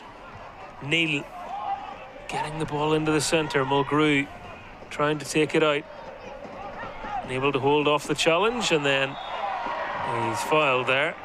Felt the nudge and got the free kick off Jack O'Mahony. It's always frustrating, isn't it, when the opposition, you've got them penned in, Mulgrew's going nowhere there, and he's probably saying in his mind there, please foul me, please foul me, and Jack O'Mahony obliged on that occasion, showed all his experience there, and he's probably the most fouled player in the history of Irish League football. Jamie Mulgrew does that expertly well, just gets his body, and he's such a low, stocky centre of gravity. It's incredibly hard to shift in those situations. He always gives you that wee bump first as well, which draws you in. Yeah, know all about it.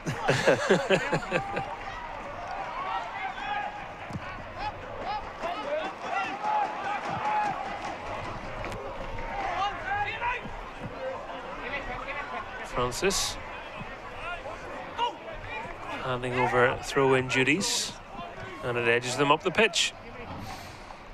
He hasn't had as much to do, has he, the centre-back, since he's come on as the defence in the first half?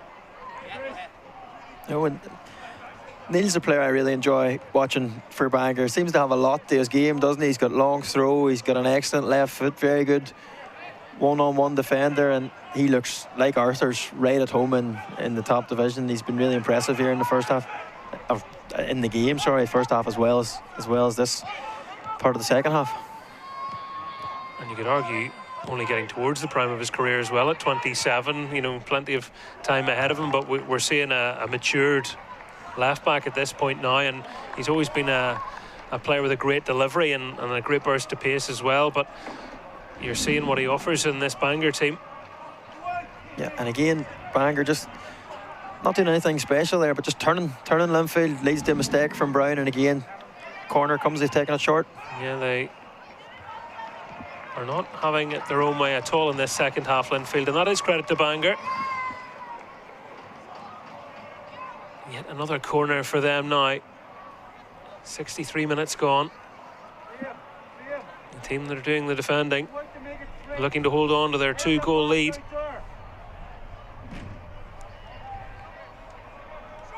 David Healy might be having a look at his bench soon, wondering if he can freshen things up, because they have not really produced the same performance in the second half that we saw in the first at all. Devlin, Linfield defenders all looking at one another, able to head it partially away. Neil, look at the uncertainty in there. Arthurs Hockey doesn't strike a hand.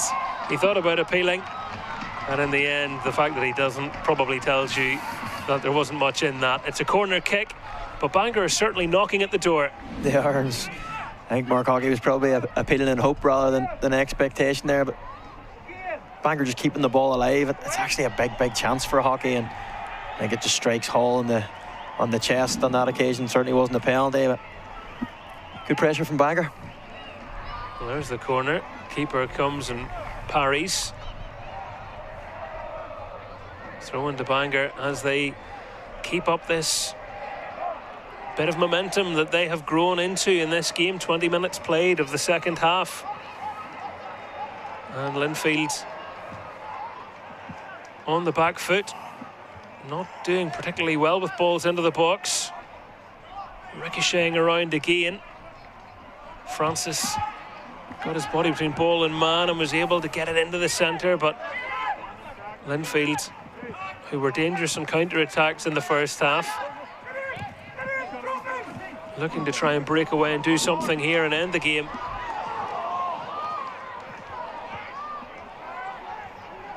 Just starting to stretch, isn't it? It is, and that'll obviously suit Bangor a lot more than Linfield, but there's a couple of passages of play there where the ball just seemed to stay alive from Bangor, but there's just no one there to get the decisive touch, and Linfield probably riding their luck. A couple of clearances that just didn't go anywhere and just didn't sit for a Bangor player, but certainly encouraging for them. And I think that's the difference from the first half for me. Playing forward from midfield, it wasn't happening at all in that first half, and it doesn't have to be precise as Mulvena showed there. It's just a hook into the corner. All of a sudden, Linfield are turning, facing their own goal. On this occasion, obviously Boyd gives away a needless foul against Brown, but that's what they've been doing in this second half. They've just been asking the question. Go and ask Linfield to defend, and you will get fouls against, you will get throw-ins, and that gives you opportunity to get up. So good to see that Bangor have obviously recognised that, and they've done that in the second half, and it's certainly working for them so far.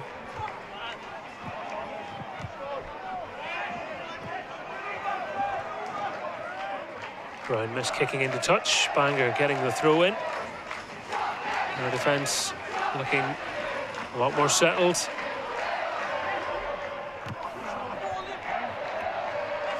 Linfield fans finding their voice, cheering the defending champions on. Brilliant bit of footwork there. Pass just not able to find a way through, and Linfield have the free kick as the challenge was right in front of the referee. No complaints there.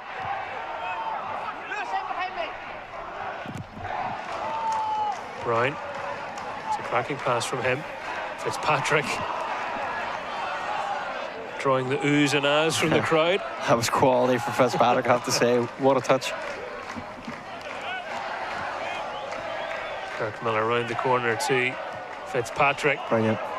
Good combinations from Linfield, looking for a tiny slither of space to work through this resolute Bangor backline.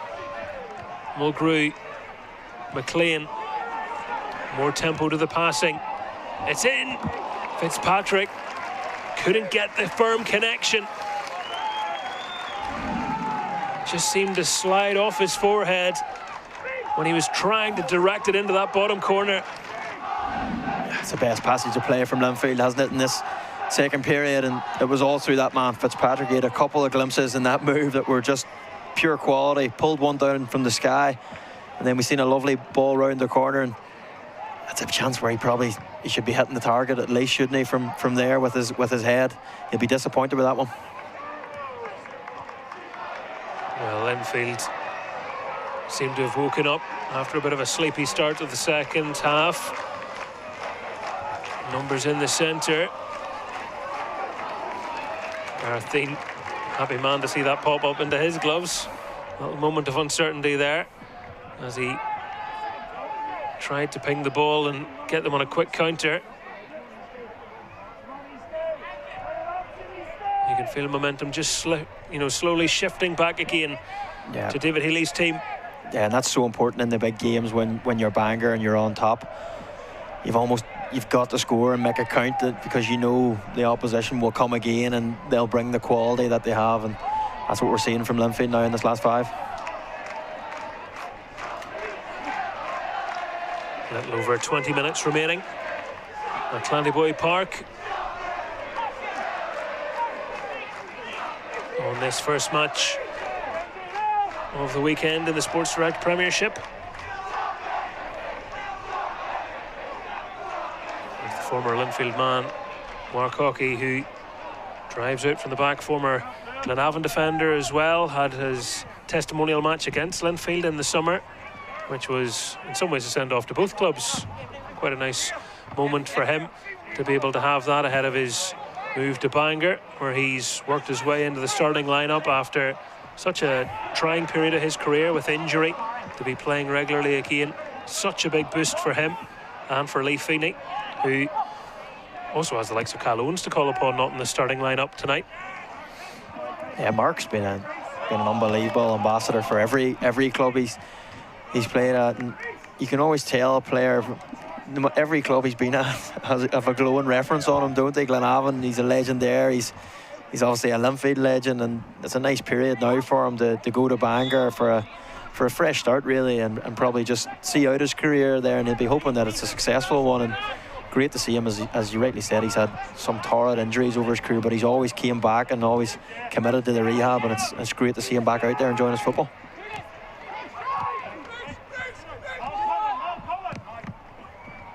Runners are arriving in the box, but Linfield had the bodies back behind the ball. Francis.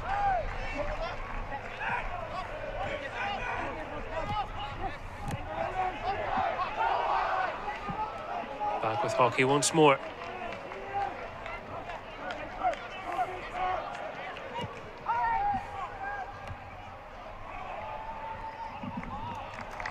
It's the right idea, isn't it? Even if it didn't come off for them on that occasion. Yeah, that ball, that diagonal from Hockey, something that they've tried a number of times. Just they've been winning the first contact, but it's the next one, just haven't been able to get onto it. And good defending from Roscoe, really calm and composed, just headed it back to his goalkeeper.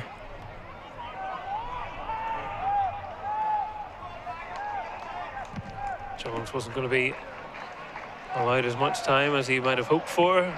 The old-fashioned punt up the pitch, doing the job. I think we're going to see some changes here.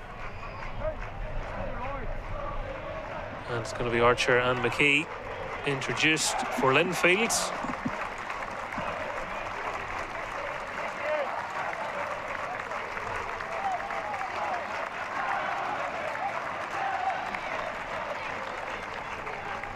McKee for Offord. And Jamie Mulgrew to make way for Archer. Positive contribution once again from Jamie Mulgrew, returning to the team tonight. Set up the first goal, helped them win the corner. That led to their second goal. Yeah, it's a job well done from the skipper, isn't it? And do we expect anything else, really? As we mentioned, it's a 7-8 every week, and tonight was no different. And timely boost for him coming back for Linfield, and opportunity for McKee and Archer to come on now and just see the game out for Linfield. Yeah, fresh legs on for Linfield. Their first two changes of this match, with just under 17 minutes left in the game. And McKee, who started the match against Glenavon in place of Offord, comes on for him in these closing stages.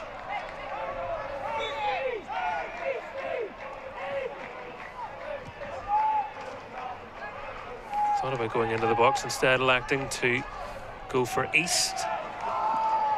McLean, it's a really good ball in, and Arthur's not quite sure he knew what direction that was going, but did enough. He had to be alert. It was Hall, I think, at the first contact for Linfield, and I think Arthur's just lost his bearings slightly, didn't he? Probably didn't know where he was and took a safe option and just averted the danger.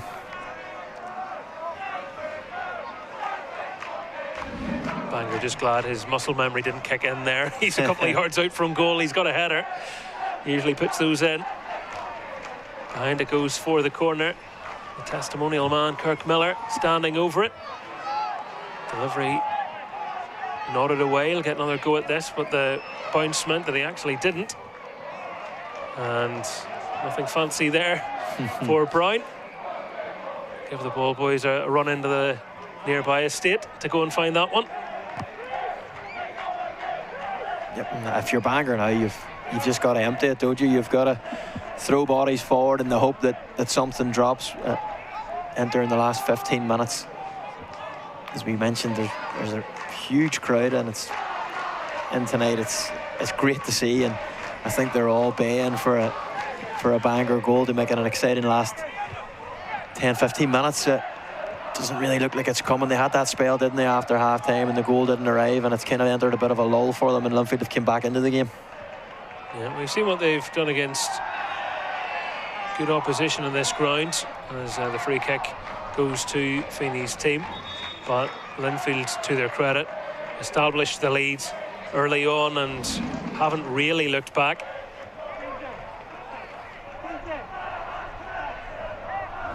Some big games coming up for Bangor after this as well.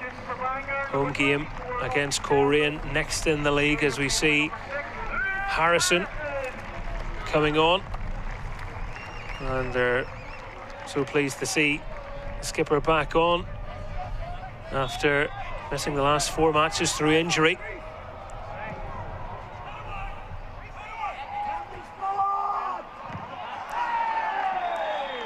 Foul out there on Bangor, but it was, again, when the first contact through ours, there's just no one gambling. Headed it back into an incredibly dangerous area, and just, you can see Arthur's frustration there. Receives a long ball from Gareth Dean, and that's a perfect header from Arthur's. Just needed someone gambling, getting across the front, but it's really alert defending from Roscoe, you have to say. Just hasn't quite clicked where it's needed to for Bangor, but on another day, potentially against other opponents, they get more joy from those sorts of chances too. You have to give Linfield their dues for how they defend those moments as well. It's not always a coincidence if a defender gets there first. Sometimes that's just good defending, isn't it? Certainly, you know, we expect attackers to be allowed the situation, but equally that's the defender's bread and butter, and getting their body between man and ball. It was excellent from Roscoe on that occasion, and they'll be wanting to preserve their clean sheet, obviously. Winning a few flick-ons here, Arthur's. It's ricocheting around. He's had a little nibble at it there, and Neil has earned his side of corner. Might be on what he would consider his swinger. But he swung at it, and he's got them an opportunity here.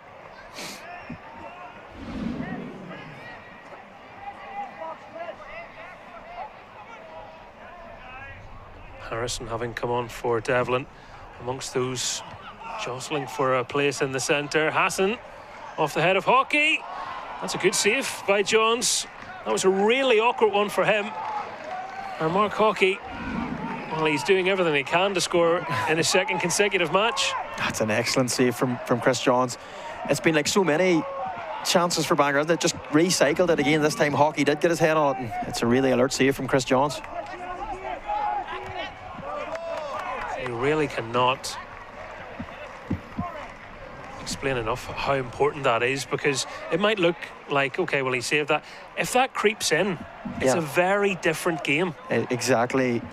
I mentioned that this crowd are just baying for a Bangor goal to lift everything around the stadium, but that's a huge save from Chris Johns, and big year for Chris Johns as well. Obviously lost his position last year to Walsh.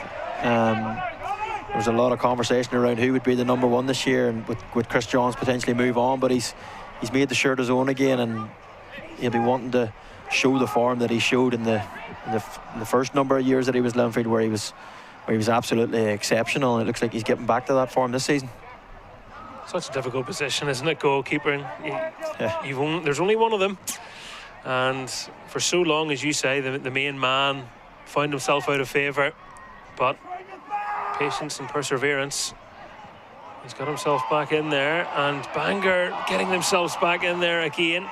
And they've got another corner, and it was Lewis Francis at the back post, and it just feels like they've had so many moments like this tonight where you're talking about, you know, a couple of inches this way, a couple of inches that way, and it could be a different story. Definitely. Again, it's pinball in there, and it actually looked like it came off Francis last there and just evaded the post. But they get the corner, and as we mentioned, they've just got to throw everything at it, Bangor now, and try and get that goal. Just over 10 minutes remaining. Linfield dealing with the initial pressure of the corner. Lynch angling the ball. Hawkey. Fitzpatrick. That's a really good touch from Fitzpatrick, and it'll be a yellow card for Tiernan Mulvanna. Referee's done well to keep them in his pocket up to now, but left with little choice after that. Brilliant from Fitzpatrick again, and you know, he's scored one and set one up, but he's also been unbelievable defensively. The amount of corners that he's got his head on, the amount of set pieces that have come into the box where he's been the one who's gone and cleared his lines and cleared the danger for his team. It's been an all-round complete performance and a really good evening's work for Fitzpatrick. Well, that's the kind of work rate that he wants from his forwards. David Healy just offering his thoughts to the fourth official. Yeah, those fourth officials must have to listen to some stuff throughout a year. It's not a job I would like to do, I can tell you that. No, Stuart Long would maybe need an aspirin or two after tonight. I'm sure your father has a few stories, does he? I'm sure he does, and it's one of those jobs where you have to just listen, don't you, and just try and appease both managers. That's why you've always been a delight. Not sure about that. Well, 8 to go. Linfield feeling like they have almost got the job done at this point, barring what would be a miraculous comeback from a Bangor point of view and a disaster from a Linfield point of view. But time will tell. Is there a late sting in this game? The home side have been pushing for at least one goal.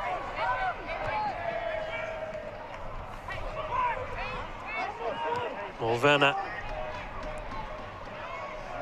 Lynch. Still he runs. He's got it back again, Lynch. Well, it fell for him. You can't blame him for taking it on, but he couldn't get the power that he really needed if he was going to beat Chris Jones. No, but he looks a good athlete, doesn't he? Lynch looks really fit, really sharp. Positive run from him on that occasion, and it was a 1-2 with a Linfield player, and it landed back to his feet, but just couldn't get the purchase on, as we see Fitzpatrick with another unbelievable touch, pulling that one out of the sky. He's had a couple of those tonight, hasn't he? Putting together a half-decent highlight reel. Matthew Fitzpatrick, Lynch, still only 19 years of age. Here's that touch again, over the shoulder, little look, thank you very much, gets away from his man as well. That's unbelievable. It's Bergkamp-esque, isn't it? Just took it down to sixpence. That's high quality stuff from Fitzpatrick. Between that and the little spin earlier on, he's having a good night. Goal on top of that too. Chris McKee leveraging himself against the corner flag, and he thought he might have got a decision there. He has not.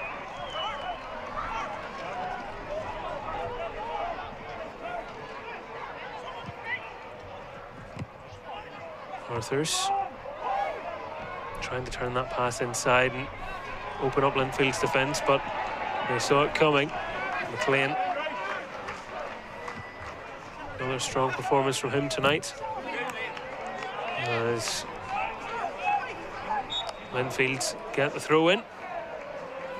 Bangor going to make another alteration here.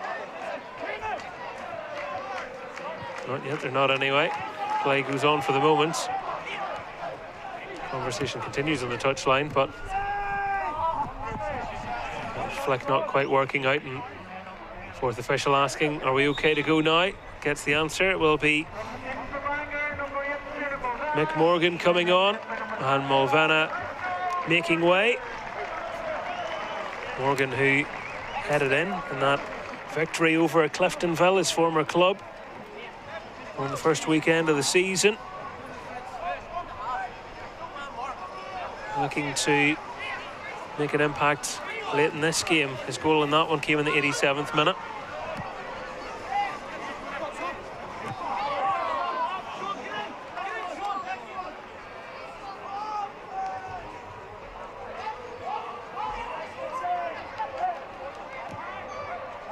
Referee not being too worried about where the throw-in's taken from. Play goes on. Bangor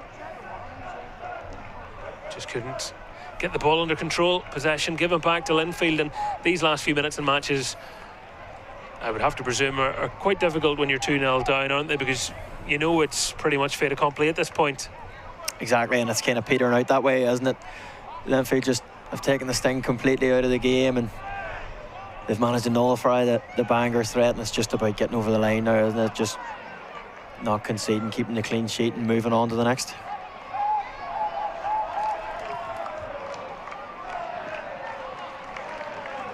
Linfield's next game will be on Tuesday. They're playing Queens at Windsor Park in the first round of the League Cup.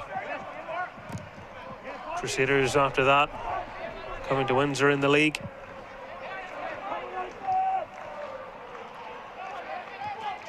Oh, it's getting to that stage of the season now, isn't it, where cup competitions start to become a factor. County Antrim Shield, League Cup, going to need all the players, and every member of the squad will need to be ready to play, especially at a big club like Linfield. You can just be dropped in a big game. You've got to be ready to go. But I think from Bangor's perspective tonight, even though it looks like they're going to be on the wrong end of this result, I think they've showed enough in this second half that any team that comes down here, it's going to be an extremely difficult game. And they give a brilliant account of themselves in the second half, and that'll probably be the question that Lee Feeney would ask himself. You know, where was that in the first half? It probably just passed them by a bit. You know, they probably looked a wee bit naive in terms of showing for the ball, and the defence were receiving it from the goalkeeper, and then it kind of was, where's the next pass going? And it kind of fell apart from him in that regard, and Linfield obviously punished them, and they've paid the price for that against good opposition. In the Championship, that probably wouldn't happen. They probably would have got away with it and could have gotten stronger as the game went on. But certainly any team come to Clandeboy this year are going to have a really, really difficult game, and they've shown tonight that they've certainly got enough to stay in this division. Their League Cup journey starts the Tuesday after next, so the 7th of October against Lisburn Distillery. Distillery making the trip to Bangor for the match. And this season's Bet McLean Cup with the added carrot of reaching a European playoff final. What an opportunity for one team to be able to do that. It was really welcome, in my opinion, as well. I think the prestige that competition's taken on over the last number of years, obviously a huge showpiece final, massive crowd year on year. So I think it's only right that the winners are now rewarded with that European playoff place. So great to see, and it'll be interesting to see. I don't think teams ever played weekend opposition anyway, but maybe if you've drawn a lesser team, for example, you probably have to go full strength now to try and avoid any sort of upset. So it's another avenue to what's really almost essential for some clubs now, to get European with all the financial clout that comes with it.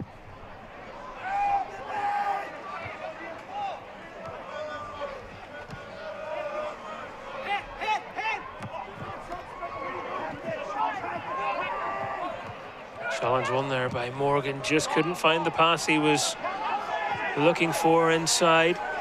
Francis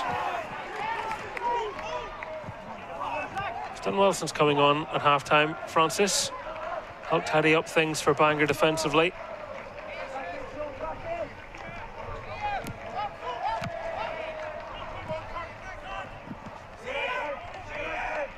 Bit of cat and mouse there. Kirk Miller coming out on top. Bluff and double bluff.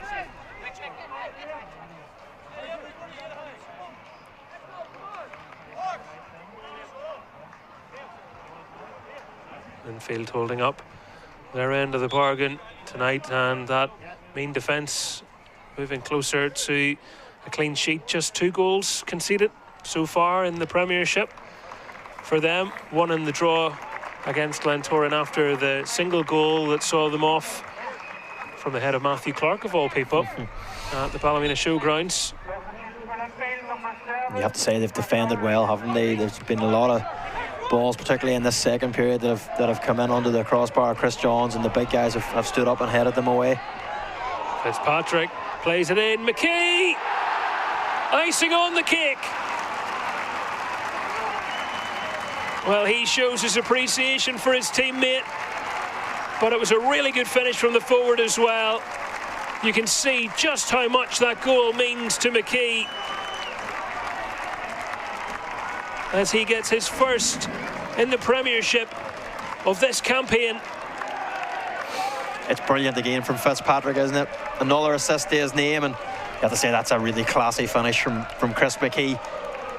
Slide rule pass, keeps himself onside and just lifts it over Gareth Dean in the Bangor goal. And as you rightly say, that's the icing on the cake. 3 goals, 3 points, and a really good night for Linfield. Well, that is what a goal does for a forward. He can't hide the smile on his face. And it's a finish that I daren't say that man will be proud of. He's even looking at his watch there now. He's happy to go home. Whether he'll be in the shops tomorrow morning or not, as that earlier question was posed to him. No, it's been a good night's work, hasn't it, for Linfield? Come away from home against opposition who are obviously highly motivated, just up into the division, but they've showed all their class, haven't they? They've been really professional. And that man Fitzpatrick, they've had the star performer. Goal, 2 assists, some unbelievable hold-up play, some really silky touches, has to be said as well. And he's been the best player on the pitch this evening. He's been outstanding. Just before that goal as well, they made a change. They brought on Ethan McGee, Linfield, for Kirk Miller. It was done so quickly, didn't even get a chance to mention it as play progressed. But just in case you spotted Ethan McGee, bottom left of your picture there, he was sprinting in behind as Linfield scored. It's a big year for Chris McKee, isn't it? He hasn't really been able to nail down a place, has he, in the Linfield team since he came. He sort of comes in for 2 or 3 games and maybe goes out, doesn't he? And it's more of an impact sub, as giving the ball away in a bad area there. But you know, between him and Offord and Fitzpatrick, they're not bad options to call upon if you're having to leave one of them out. Yeah, he's even found himself taking up like a number 10 position at times. He's had to bend to fit the mould, but a goal will do his confidence the world of good. Bangor look like they will not be getting theirs, however. We're 3 minutes added on. We're nearly at the end of those now, plus any discretionary time added by Tim Marshall.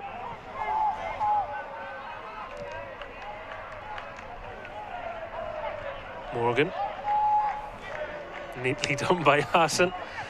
Really smoothly operated from him. And there is the peep of the full-time whistle, as all Bangor's industry in the second half couldn't get them a consolation goal. Linfield had done much of the damage in the first 45, initially through Fitzpatrick, and then a goal teed up by him for Offord. And as we reach the 90th minute, Fitzpatrick would be provider once again, as he rolled in McKee to dink it beyond the keeper. A goal and 2 assists, not to be sniffed at. A super showing from David Healy's important striker. Such a big figure in the team, and a crucial figure once again in this match. Bangor just didn't have an answer for him. No, they certainly didn't, and that was the difference between the two teams. Let's be honest, Linfield just had that star quality in the final third. Fitzpatrick, Offord, Miller, McLean, all really lively, full of quality, and when the opportunities presented themselves, they tucked them in the back of the net. And really good night for that man and his team. But likewise, Lee Feeney can be really proud of his troops as well. I thought they acquitted themselves really, really well in the second half, albeit didn't get the goal, but gave a great account of themselves. And you know, the crowd that was down here tonight, it looks like Bangor are going to be a super addition to the league.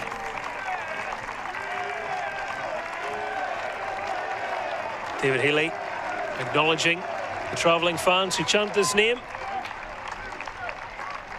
after a good night's work, as they move themselves for the time being on to 16 points and level with Coleraine. These are the goals from the first half. Baird able to retrieve possession. Mulgrew spotting the movement of Fitzpatrick, and even though that slightly got stuck under his foot, just look at how quickly he adjusted to blast that beyond Dean.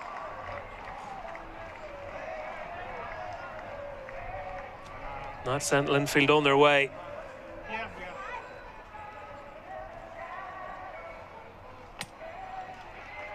Then Jimmy Mulgrew's hard work helped them earn a corner. Two men nipping at his heels, but he was able to pull the ball back for East. Hockey cleared for the corner, but from that corner, from Miller, put across the face of goal by Fitzpatrick and offered with the touch off the head into the open goal. And Linfield knew it was going to take a mighty effort to be hauled back from that position. Bangor tried really hard, had a number of chances in the second half, but right at the end, Chris McKee clipped that one over Dean, and Linfield rounded off a professional display, and Fitzpatrick a really impressive night with that goal to put things absolutely beyond doubt, and a goal for each point earned for Linfield. These are the matches coming up tomorrow. Battle of the top two teams. 20 points takes on 19 points. Glentoran against Larne, and I'm told Leroy Miller is going to be available for Larne. Big lift for them coming into that mouth-watering match. And you look all the way through those fixtures, and Philip, there's not a bad game amongst them. No, there's certainly not. There's already so much space around the league. That Glenavon Crusaders game for me is huge game for Glenavon. Haven't started the season particularly well, obviously pointless, and they'll be looking to that game to try and get off the mark tomorrow. And so many already interesting ties around the league. You look at Cliftonville, Portadown, Ballymena, Dungannon. Dungannon obviously last year were superb, probably finding it a bit more difficult this year, so loads of good ties across the league this week. As tight as things are at the top, they're so tight at the bottom as well, aren't they? Bangor on 9 points, Glenavon who are on no points so far, they're 12th, Bangor 8th, and between that you've Crusaders, Dungannon and Portadown, so it's so tight, and one or two results can all of a sudden make things very close or very difficult. But tonight Linfield did not make difficult work of it at all. They got the job done. It was a fine display from David Healy's side. 3 goals and 3 points. Bangor nil, Linfield 3 at Clandyboy Park.